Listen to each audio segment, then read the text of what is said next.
What a match here at Q2 Stadium. We got the Western and the Eastern Conference going head-to-head. Austin FC hosting Orlando tonight, and things got really messy, especially in the second half for Orlando. Let's go ahead and roll those highlights and break it all down with what happened here at Q2. It's the last MLS match for Austin FC at Q2 Stadium until late June, so the supporter section knew to show up and get loud. Felipe Martins calls Orlando home, and that's where his wife and kids live, and here he is showing a little love to some of the Orlando City coaching staff before tonight's match. We also have Matthew McConaughey making an appearance tonight, enjoying the game with his kids. Owen Wolf, head coach Josh Wolf's son, making his first career start at home. So let's get to the game action. Second minute, a bad turnover by Brad Stuver leads to a quick goal, and Erkin Kara nets it to give Orlando a 1-0 lead.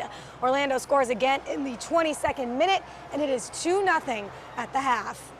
The second half is where things start getting messy. A yellow card to Rodrigo Schlegel in the 58th minute quickly leads to a red card, and then a straight red card for Orlando means two players are out, and they are only down to 9.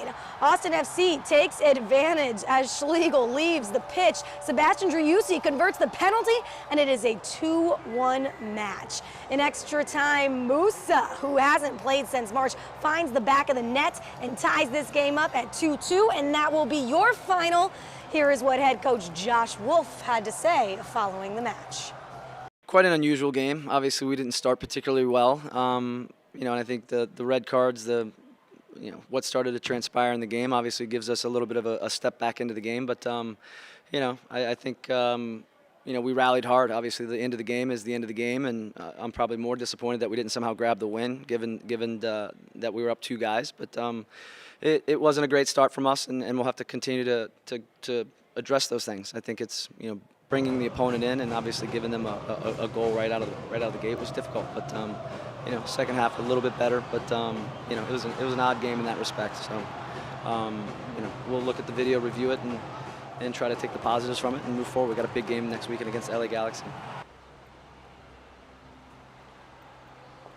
A big game coming up against LA Galaxy, a team they just played earlier this month, so we'll see how they do against them, because unfortunately they lost to that team earlier this month on May 8th right here at Q2 Stadium. Obviously they'll be on the road for this match, so we'll see how that goes. Now, coming up later in sports, we're going to hear more from Josh Wolf about tonight's match. We're also going to talk about Texas softball. They won the first game against Washington tonight, which means, Washington actually won the first game, which means they forced a Game 7. Texas currently leading that. We're going to have your highlights from those games coming up later in sport.